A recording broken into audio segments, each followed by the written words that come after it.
Good morning. My name is Tiffany Moore. I am the Senior Vice President of Political and Industry Affairs for the Consumer Technology Association, for the producer of CES. And I'm excited to welcome two gentlemen who are no strangers to the CES keynote stage. Ed Bastian, Delta Airlines CEO, and Michael Casson, MediaLink CEO.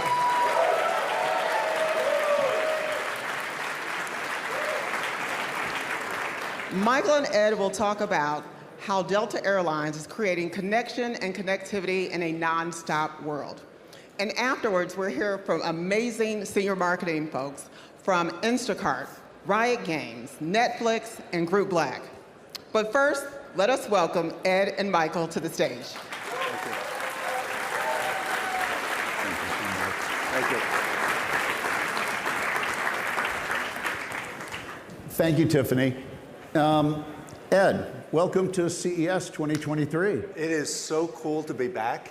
You know, we missed this for the last couple of years, and the buzz is phenomenal. Well, I couldn't agree more. And you know, just to let our audience in on the facts, the last time you had the stage here at CES was in 2020, in January, when we were all here for that show.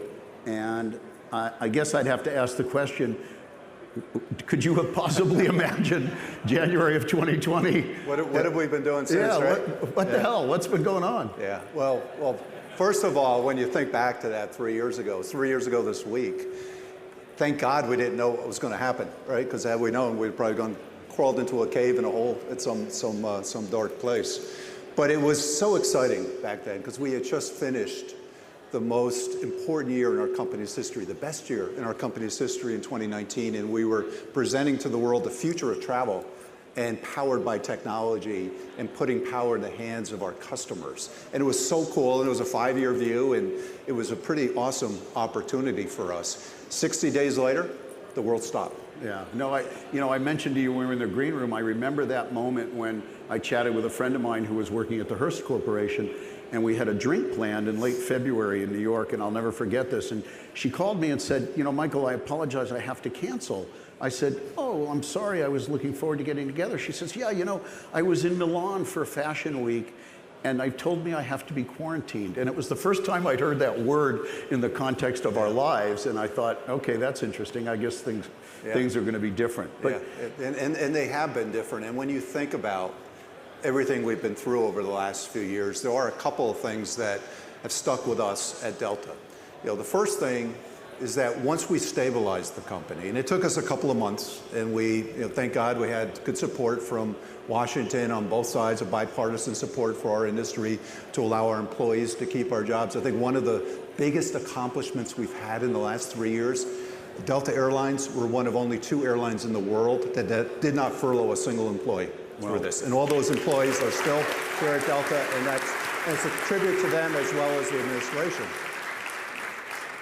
And as we got through that, we realized that this was our opportunity to move. And we didn't know how long it was going to take, but we realized that we had stability after a few months. And so we doubled down on that vision that we showed in CES 3 years ago in terms of the experience in the airports, the new LaGuardia Airport, the new LAX Airport, the new Salt Lake City Airport, the new Seattle Airport, and the new Sky Clubs, and all the new experiences that we have on the ground. And actually, we're delivering on the vision we had several years ago, even faster because of it. So that time allowed you to do some things that, you know, that you were on the road to doing anyway. Yeah, so we're getting there, ironically, even faster. But the other thing that was very important during that time, and I think we can all relate to it, in fact, you feel it being here today, is that it affirmed what we do, our mission in the world to connect people. The importance of connection, right? The importance of physical connection, but it's more than just physical connection, it's human connection, it's personal connection. I know we tried this over Zoom calls. Thank God we're not doing that anymore, because we couldn't create the opportunities, right? I think we should applaud that as well. Right? Wait, you're on mute. You're on mute.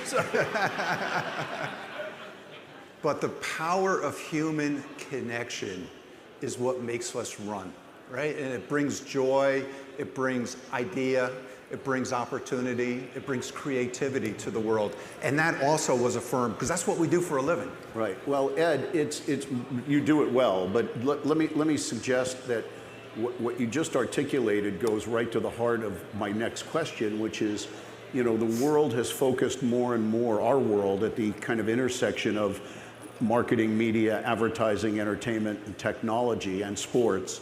And you know, you play in that world as well, and I know what we're going to talk about today in a moment is really going to play into that. But that experiential moment, that desire for experience, and the idea of the new concept that we're talking about, because you know, traditionally we talked about B2C and B2B, and now people are embracing this concept of B2H, business to human. Yep. And that human connection is important. Businesses are people too. I mean, I always think of when people said B2B, but that's not an inanimate object. There's a person, there's a procurement person, there's somebody you're talking to that makes that decision. But the experiential part of this and what you've created and what we're going to talk about in a moment, this personalization opportunity so that we all feel that connectivity, you know, please kind of tell us why we're here. Okay, so can we get a drum roll? This is important stuff. Part of the vision that we articulated 3 years ago was a vision to connect just not the world, but to connect the sky, right? And I've long held a vision that Wi-Fi should be free for all. It should be high quality Wi-Fi. It should be the caliber of Wi-Fi you have sitting in this room, maybe even better than this room, in the sky. After all, we're closer to the darn satellites in the sky, right, than we are. Makes sense to me. Makes sense to us, yeah. And Delta's here to announce that starting February the 1st, just a few short weeks, that Wi-Fi will be free on Delta across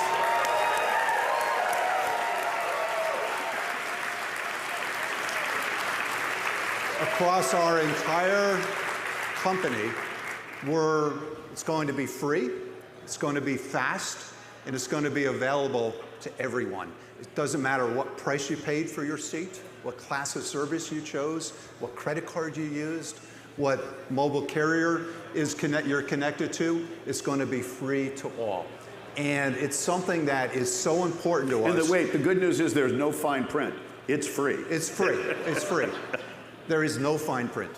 And it's been so important to us, Michael, that over the last few years, we've invested over $1 billion to create this.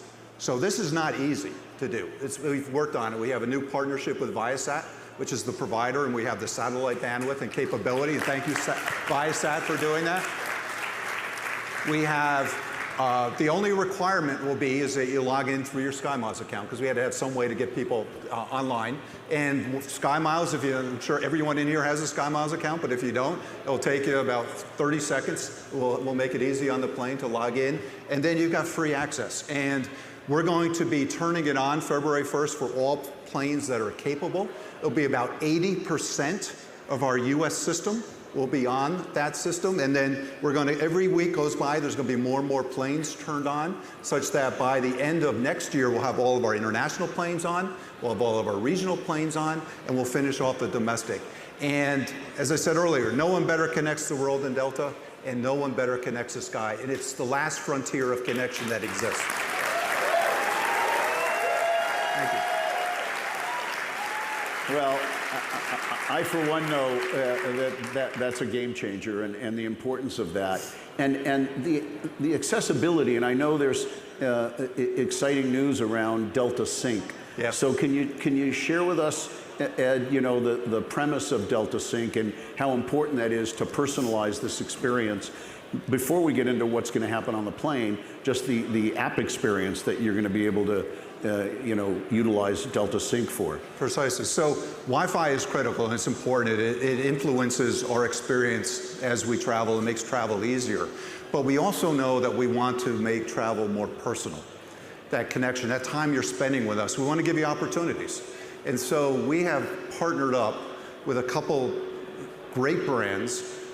T-Mobile is going to be a partner on board with us on Delta Sync. Paramount Plus is going to be a partner with us, free Paramount Plus streaming on board our planes when you're on Delta Sync. I'm going to be wearing my cowboy boots for Yellowstone. Awesome. And you'll be able to watch that or Top Gun or whatever you want to.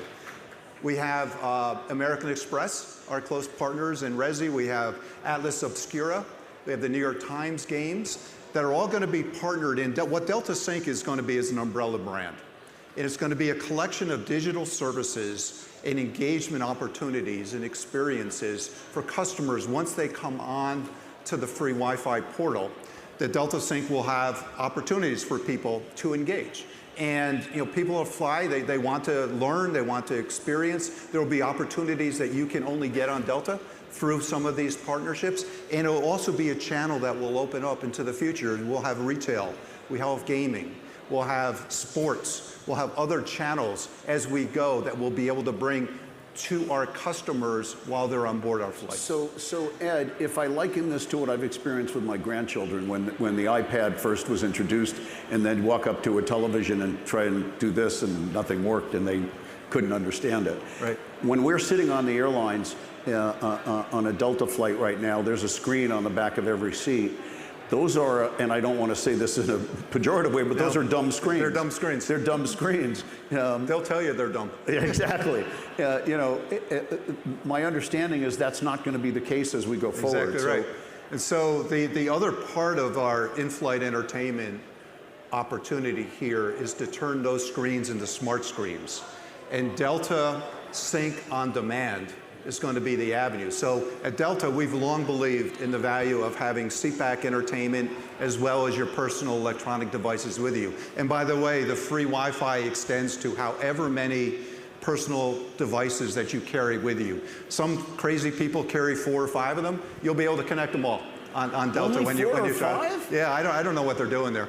But I heard of one person carrying 6 as we've been piloting it. It's pretty funny. But the Delta Sync on Demand is changing out the seatback screens and putting smart screens, which are also starting this year, rolling out. And so you'll be able to have a curated experience back and forth in addition to the free Wi-Fi. Delta has over 150,000 seatback screens. We have more than twice any airline in the world has on our fleets. And we continue to invest more and more into that entertainment channel. So just think, Michael, when you on next board, you sit down, you're welcomed by that smart screen. Michael, welcome. Glad to see that you're coming to Atlanta to see Ed. And it'll tell me not to have another drink, probably. And these are 3 restaurant suggestions we have for you that are cool spots that we're holding opportunity for you if you want to engage. How cool would that be? So when you think about personalization and travel and connectivity and a relationship that you have with a brand, that's the next frontier of travel. Well, Ed, it's so interesting, and obviously we're here at the Consumer Electronics Show, and for many years, as you know, we've had a belief that this is a place that wasn't just around technology; it was a place that others could live, which is the genesis of the C-Space, where we're enjoying this conversation today, was to bring brands and the marketing side of the industry really to experience and understand the technology. And we did it originally. Our original vision for this was, if technology is going to be how people are transacting and living their life more and more, and we thought of it from a transactional perspective, but obviously the in-flight experience, what you're doing, and I applaud you for this, is taking what is a transactional experience and making it a more strategic experience. A relationship. And a relationship, which is, so often we hear people saying, gee, I don't want to just have that transactional relationship. I want to have that strategic, that this is that, and that personalization. You've done loyalty better than anybody, in my opinion. The Delta loyalty programs, and I've utilized them a lot, I'm happy to say. It's effortless, and it's one of the easiest experiences, and where loyalty matters. Yep. But this is going to ensure it even further. It's going to take it to another level, yeah. And when you think about loyalty, what's the core? What sits behind loyalty is trust, right? And when you're in our industry, what we do is hard, and who you trust with your travel experiences matter. And the reason we can even make the announcement, the reason we could even afford the $1 billion investment is because of our confidence in the people of Delta Airline, because it's the people of Delta Airline that make all of this possible, and the trust they have and the service. And I'm pleased that earlier this week, Cirium, which is the global consultancy that manages and evaluates reliability, on-time performance of all airlines around the world, announced yet again Delta was the #1 on-time airline throughout North America last year, a hard year, #1, and the most reliable airline across all of North America for all the reasons. So you can create free Wi-Fi. You can create gizmos and gadgets and shiny objects over here. But if you don't place them on a foundation of reliability, and trust, of performance and trust, which is what that loyalty sits in, that's what's going to make the Wi-Fi fly. Well, and Ed, the last time I had the privilege of doing a keynote here at CES was in 2020, as when you did yours. And I interviewed in that section Alan Jope, the CEO of Unilever, and Mark Benioff, the CEO of Salesforce. And the topic we talked about in 2020 was purpose and purpose-driven marketing. And I love your view on that. And obviously, I know it's core to Delta because we've had the experience of working together, and I know how important purpose is to you. And what you're saying here is not just about a technological gizmo or an advance, it's really about a relationship. It's about relationship. What we've been through these last few years brings a human emotional attachment to connectivity.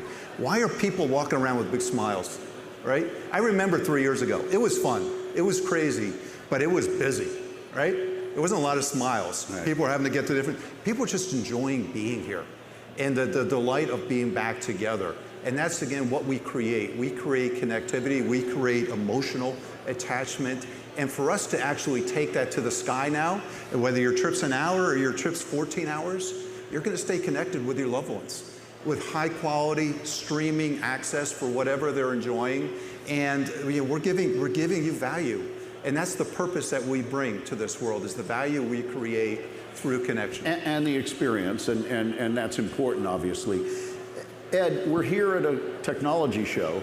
I would be remiss if I didn't say we've just kind of all experienced what happens when people don't make investment in technology and don't understand the importance of that.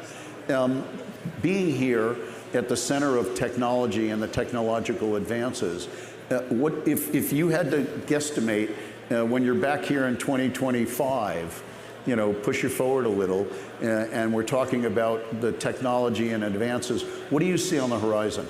Well, what I see is that we will now take this outside of just a US context into a much more global context.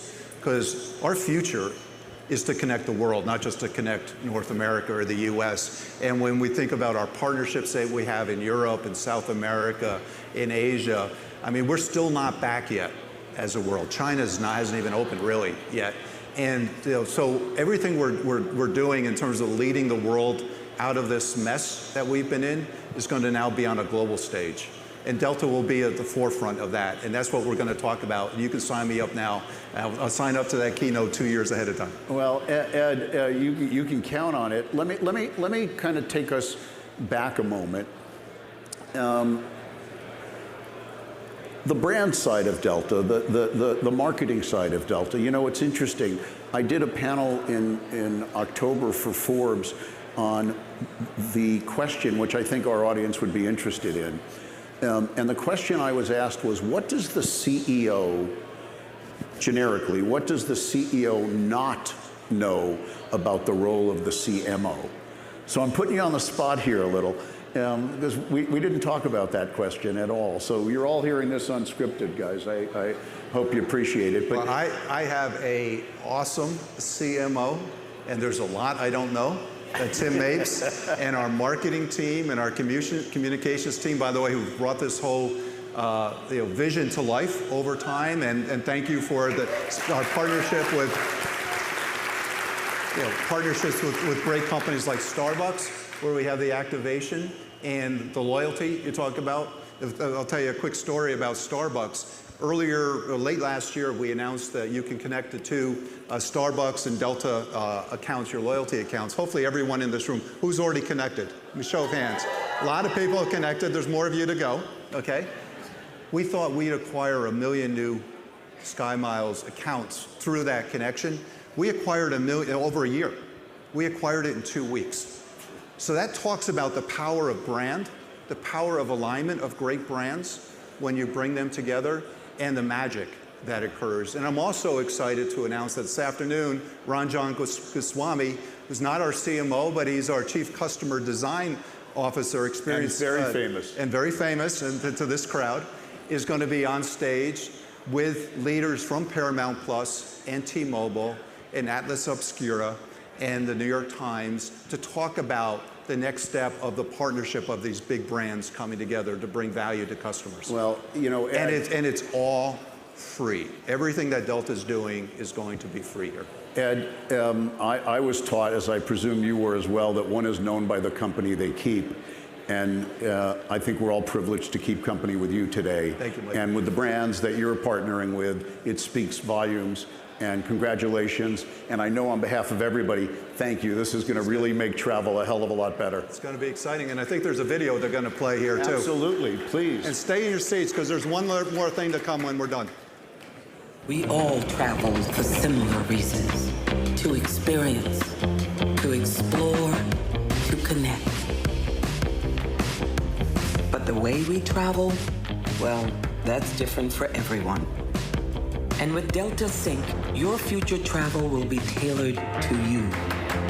Your tastes, your connections, your curiosity, your favorites.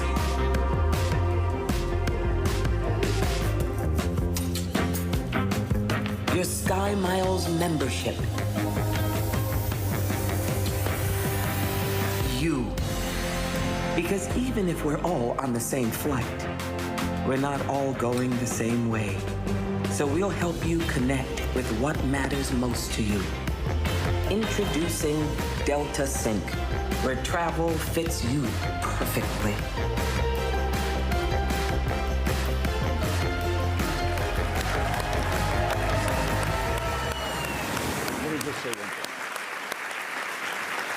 So before we conclude this part of the program, there's a little surprise which the gentleman to my left is going to share with you in a moment. So 2 of you are sitting in a seat that has a gold seal on the front edge of the cushion. So look down in your seats, and I'd like to find the 2 people who have the gold seal, and if you have it, please stand up. It's on the right side of the seat. It's a little gold seal. It's right on the corner. And if there's an empty chair, go jump in it.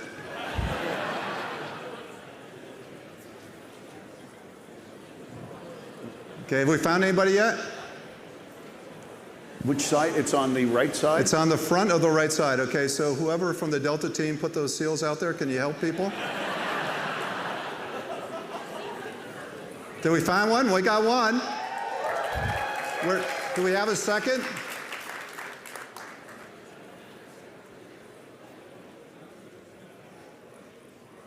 We find somebody there?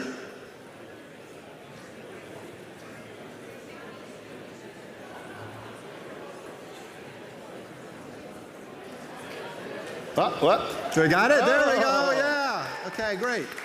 Okay. Thank you for finding those seals, okay? You're going to find this much more interesting.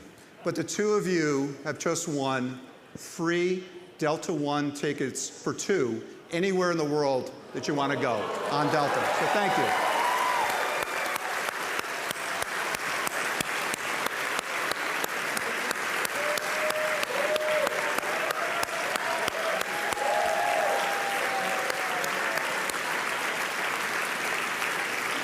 I'd like to thank Ed Bastian for saying. Thank you, Michael. Thank you for flying Delta.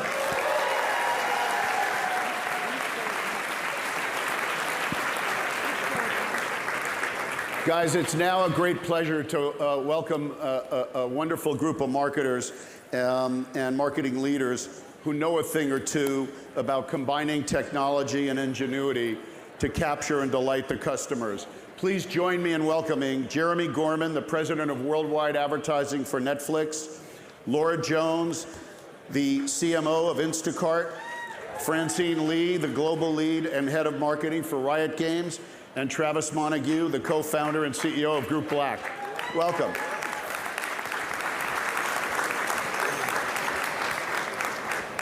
So let me begin by saying, first of all, thank you for joining us today. And let me begin by saying, we did this in the earlier conversation. This is not going to be a conversation about the pandemic, I promise. But it's impossible for any of us to kind of ignore the impact that these last few years have had on our respective industries. And just looking at this group, I can't imagine a better group to talk about what happened during these last few years, whether it was the incredible rise of streaming entertainment and gaming and the dramatic shifts in how people, excuse me, shop, to massive investments in inclusive and black-owned media. We've collectively experienced a rate of change that's nothing like we've seen in our lifetime. And some of the biggest challenges and opportunity that have been presented have been shared by the group on this stage. But one thing we all learned during these past few years is the importance and the value of community. And while it literally helped us get through it, it also underscored the importance of interaction between people. And what I'd love to do is kind of just start here with a couple of questions, and you have all shared a stage with me, I think, before in one time or another, and you know I don't follow the script very often, so you know you're going to get some surprises. But Francine, I'm going to start with you. I've heard you say that the mission of Riot Games is to be the most player-focused company in the world. So we've just heard Ed Bastian talk about consumer focus and that experience that Delta is delivering for the consumers. Can you chat a little bit about that corporate purpose and how it's being manifested and how it's being appreciated? Yeah, for sure. Being the most player-focused company as our mission, it really defines everything that we do. It's something that guides all of our decision-making. And we think all the time about how we can improve the player experience.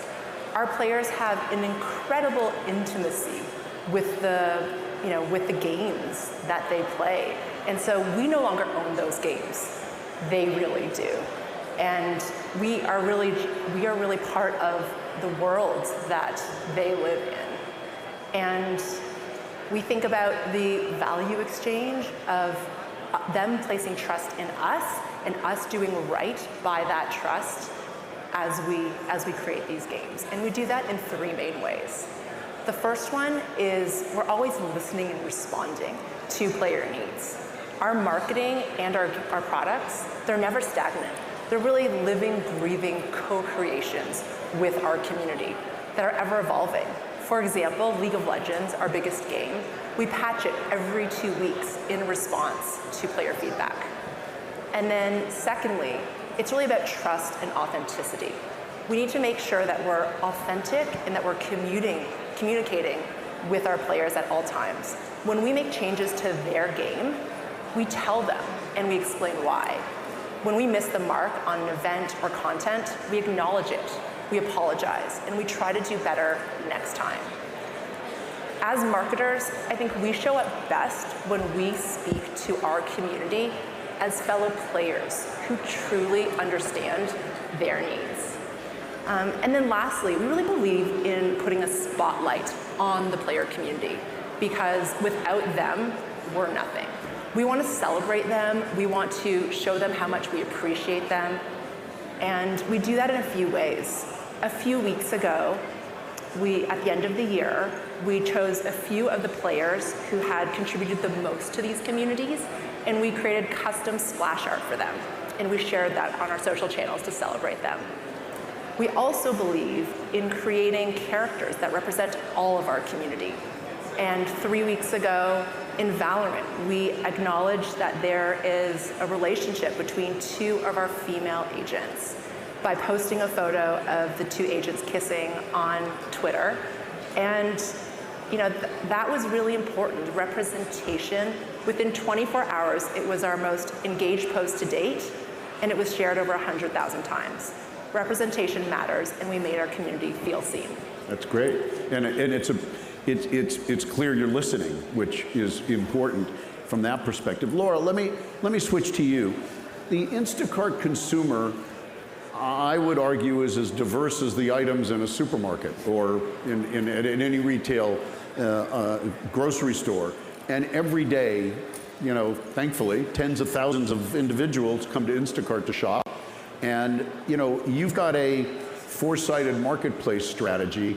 Could you talk about how that operates and again, taking that lens of diversity, you've got a very diverse consumer base and customer base. So I'm curious if you could elaborate on the four-sided technology for us in the marketplace.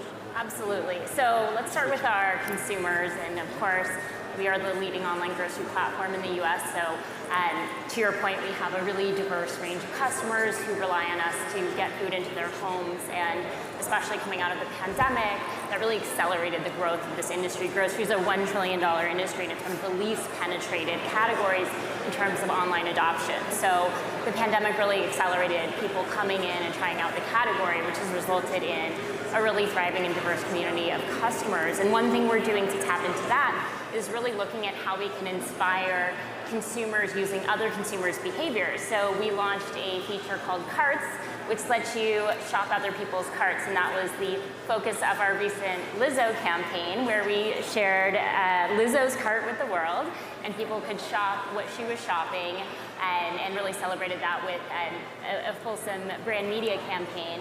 And then we've also partnered with a number of other creators and influencers and athletes to share their carts with the world. So I think that's a great example of how we tap into that community.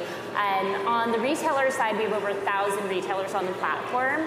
And so we really help connect those consumers then with the retailers that they love. And that's everyone from kind of core grocers to now new categories like beauty and home with Sephora and Lowe's on the platform, and many, many other great new retailers coming online every day, from big ones that we all know and love to local favorites and SMBs. Then the next side of the marketplace is, of course, brands and advertisers. And this is great because brands can introduce their products to new customers who might not be aware and really show up in a relevant way in the context of cards that we can understand what people are adding and what might be complementary to their regimen and to their kind of health goals or the way that they are living and feeding their family.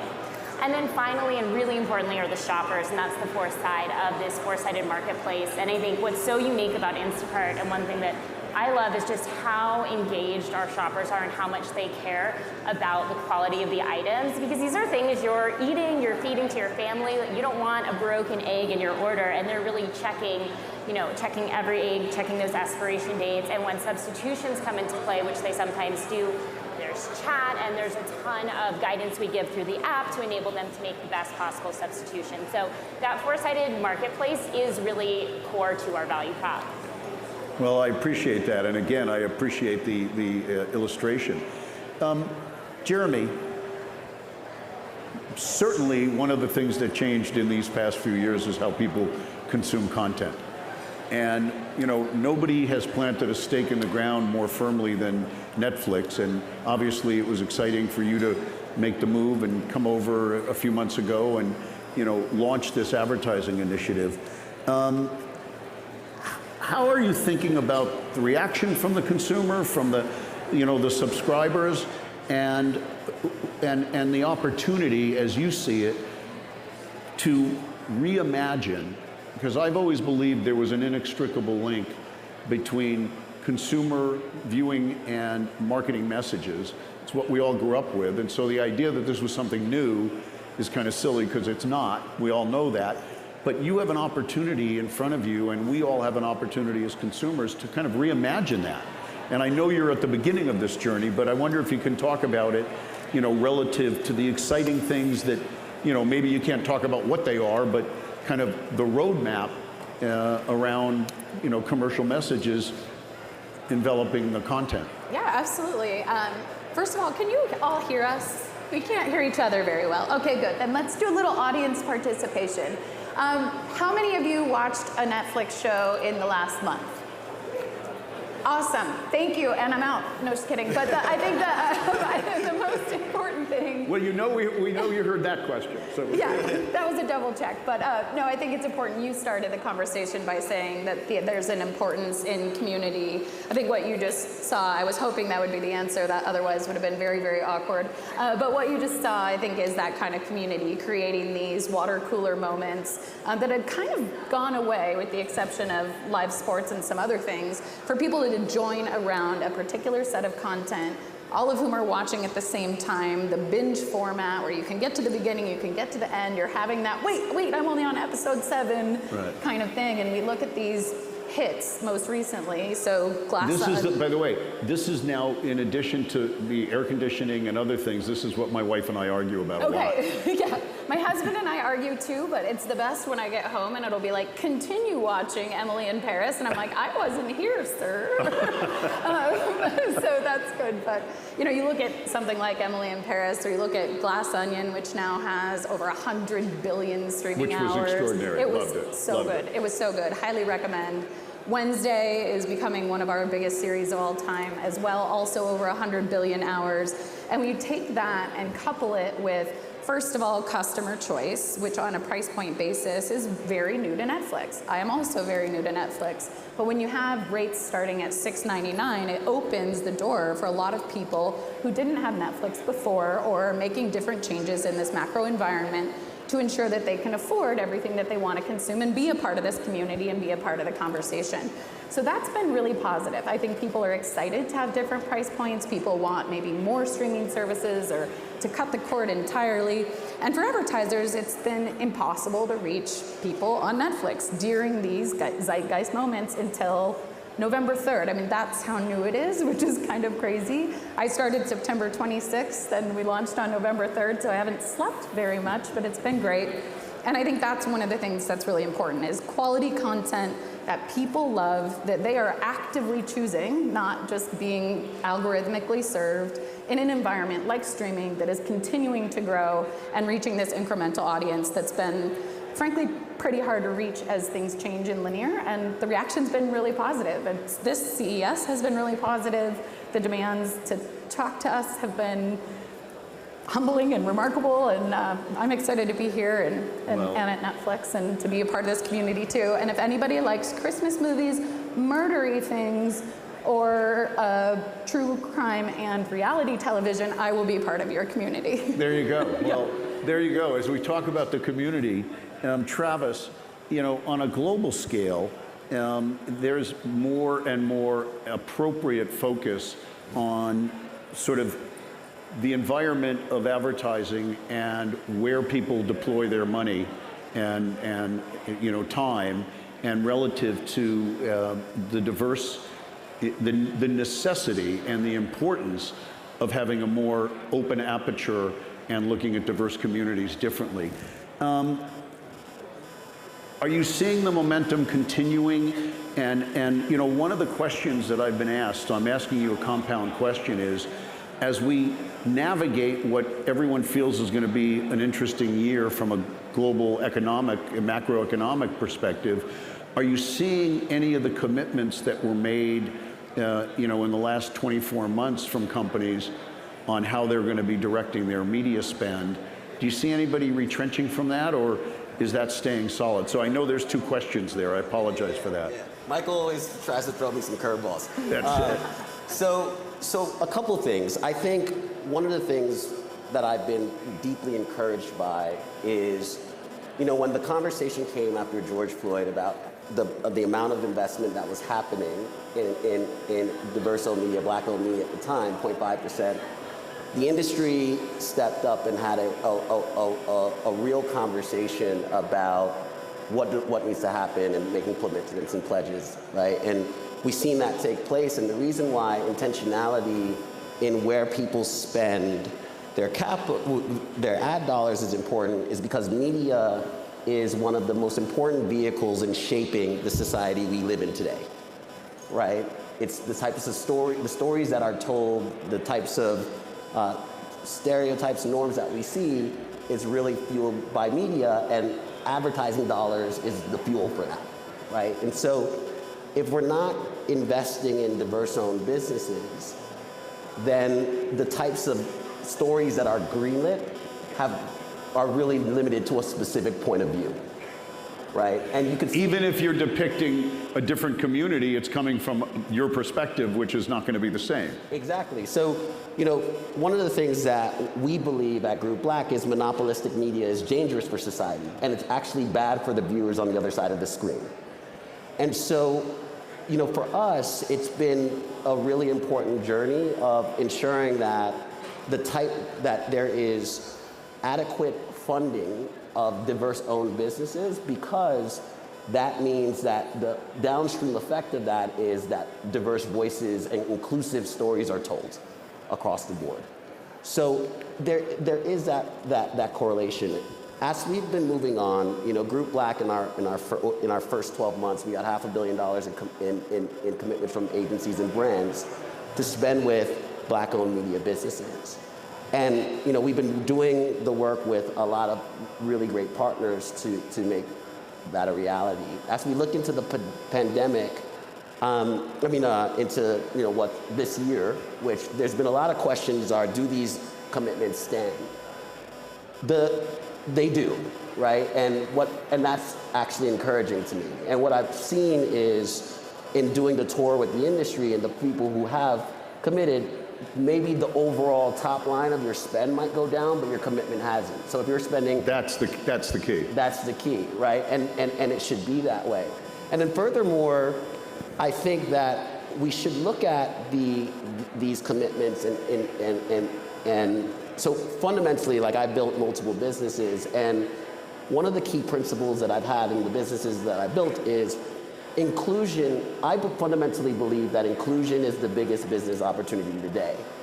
And Across the board. Across the board, right? So let's do it from a content perspective. You see things like Bridgerton and Encanto and Black Panther, and you're like, well, that did so well, right? It's really inclusive and great storytelling from diverse perspectives. Since we're at CES and we're talking about technology, if you look at one of the core principles of Web 3.0, it's economic inclusion of creators, right? And so this idea of building businesses that are inclusive of all communities is not just the right thing to do, but it has real material effects to the bottom line overall. I agree with that. So I'm gonna throw out a few words, and a couple of you might have heard me talk about this, and I apologize if you have for the redundancy, but I stumbled on something this past year in response to a particular episode of Curb Your Enthusiasm. So don't worry, I'm not going in the wrong place. But there was an episode this year that talked about the person who had the job at a dinner party of being the middler. How many of you saw that episode? Everybody, the middler is an important person in the conversation, right? Somebody who's going to start the conversation. So I thought, gee, if at the intersection of marketing, media, advertising, entertainment, sports, and technology, I'm the middler. The Bette Midler? Yeah, exactly. That's right. Good, I like that. Thank you. We have a responsibility as a middler to start the conversation. So I said, what are the words I would use to start a conversation? And I came up with about a dozen words, and funny as it is, almost half of them began with the letter T, and the others began with the letter C. So I'm just going to throw them out, and this is a free-for-all question. So the T words that I think we all are focused on are trust, transparency, talent, technology, and transformation. I would submit that every brand in the world are focused on those words in some way, some shape. Ed talked about trust with the consumer. Transparency is important for all of us in the work we do. Talent, the dearth of it, and the need for diversity and all the things that we are all dealing with when we had the Great Resignation and the quiet quitting and all of that going on, and just the need to find talent and nurture it. And transformation, every brand we talk to is on some transformation journey. So those are the T words, and I'm gonna let you guys pick whichever word you want. The C words are content, commerce, culture, creativity, community, curation, And just for fun, I thought I'd throw in cash, because we do all care about that, I think. And so if any of you want to pick a word, I've given you a dozen words, I think, T's and C's, and talk about it as it relates to what we're here to talk about today, please. So Sure, yeah, I can jump in briefly. I think that the first of all of those words are remarkable and very resonant, probably with all of us and everybody here in the audience as well. I hadn't heard it put so succinctly, but I love them all and could probably jump on any one of them, but I will very obviously choose content. I think one of the things that's really important about what we're doing is, at the end of the day, content is the most important thing for Netflix. You can build economic models to get to the cash part and wherever it is, but if we do not have compelling content that the community wants us to watch repeatedly over and over and help them discover that, then we have no business. And so the creativity, I'll use another one of your C's, the creativity coupled with the content is the horse that leads the cart. And there have been a lot of conversations around, do ads change Netflix? And the answer is no, because we are so committed to making that kind of content that everybody wants to enjoy and help people discover the next thing and learn the next thing. That those two stuck out to me in particular, but all of them very resonant. And by the way, if it wasn't for Black Money Love and Money Heist, I wouldn't have made it through the pandemic, just so you know. So just telling you, I just want to be Tiger King, Money Heist, all of it, really. I work at the perfect place for myself, I suppose. I think I'll choose cash and community, because really community is at the core of everything that we do at Riot. Our core offering to our players is to be a part of something bigger than themselves with other people who share a passion for our games as well. And our games are free to play, so the way that we make cash is by creating an experience that's so amazing that our players want to give us their money. They want to reward us by... We try to do that at MediaLink with our clients. We try to do that same thing. I know you do. You try to give things away for free? Oh, no, never. You want to make them love you so much that they want to give you their cash, and you do a great job of it. And I hope that we do as well. Because when they reward us by buying things in-game, that's the only way we make cash. And we really think about trying to increase the value that they're getting. And we think about ensuring that it's an amazing in-game experience, and really, again and again, consistency over time, making sure that that experience is great season after season. And then we also think about how can we continue to give our fans more to love. They love our games and they love the worlds around them. And speaking of Netflix, in response to player demand, we created an animated TV show called Arcane. It launched on Netflix just over a year ago. It took us 6 years to make that show. That's a really long time, but that's how long it took us to get it just right. And the reason we had to get it just right was the trust. We had to make sure that our players knew that we cared about it, the authenticity and the quality, as much as they did. And it was really a love letter to our players. And it won the Emmy for Best Animated Series, which was amazing. But what we cared about even more was the passion and outpouring of love from the community. And we saw over And then some cash, hopefully. And maybe a little bit of cash. Yeah. And we saw over 2 billion hours of viewed user-generated content. That's fan content on TikTok alone. That's amazing. Travis? So I'm gonna take 2 words because she took 2 words. So I think one is creativity, but I'll say creators. That's one big thing. And then the second thing is transformation. And so I think the experience that we're getting into this year and a difference in the way that creators run their businesses and the way that the marketing and media community engages with creators is significant. So I fundamentally believe that creators are the new startups, right? And the reason why that's important is because this community moves culture forward every single day. But the challenge has been these creators have not had the business of being a creator has not been sustainable, right, in many ways, right? And so I think that we're gonna see a really, really incredible amount of transformation in that condition. creators are not influencers. All influencers are creators, not all creators are influencers, which is an important kind of distinction. And I think that the opportunities for brands and the community to engage with this genre is really important, hence why we started a platform called Creator, because we see that trend coming. So I think creativity as a business, creativity as a career, and this creator trend is not just being driven by just coming out of nowhere. When people say anti-work, right, it's not that everyone stopped working, they're just doing it differently, right? And monetizing and creating a sustainable career out of your creativity is now on the table, which is why it's going to change the dynamics of how we as work and how we as business leaders are going to have to track.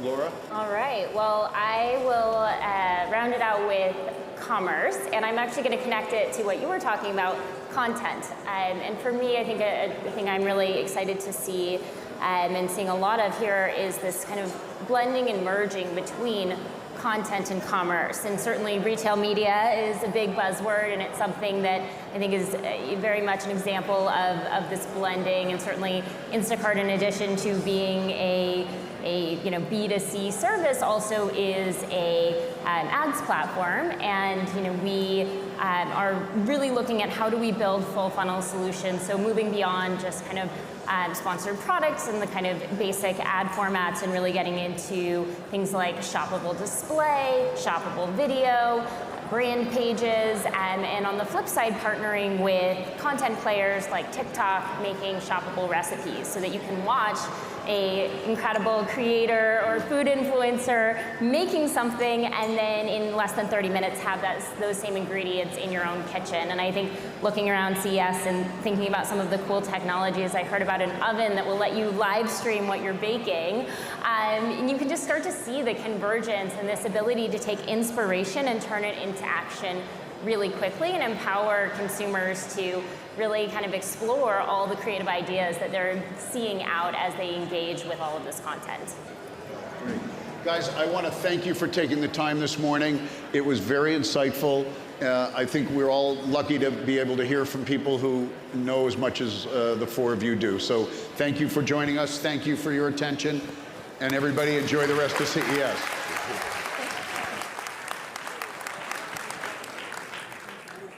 Thank you so much to Media Link.